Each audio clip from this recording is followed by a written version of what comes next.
channel nyo, bulok na, luma na yan. Magandang balita para sa mga taga-subaybay ng FPJ's Batang Quiapo.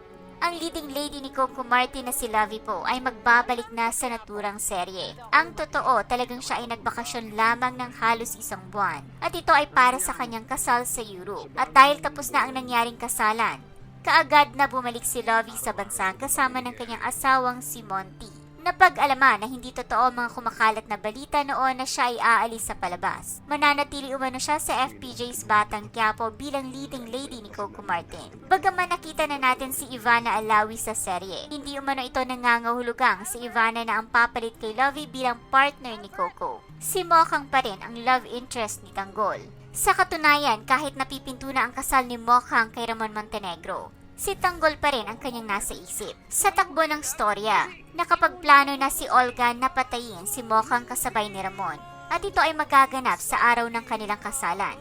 Hindi lang malaman sa ngayon kung ano ang mangyari sa susunod na tagpo dahil mukhang makakaligtas naman ang dalawa. Lalo nga at inamin na ni Lovie na siya ay mananatili pa rin sa serye. Hula ng maraming mga taga-subaybay, parehong makakaligtas ang dalawa. Pero ang ikinaganda ng pangyayari, hindi na matutuloy ang kasalan ni Ramon at Mokhang. Ibig sabihin magkakaroon pa ng pag-asa ang love story ni Tanggol at Mokhang.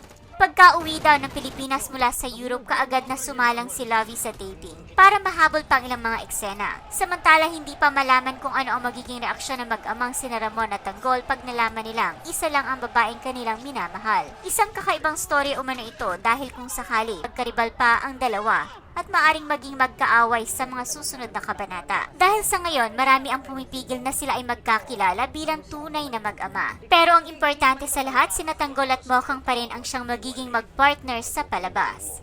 Babol sa mga kasama mo.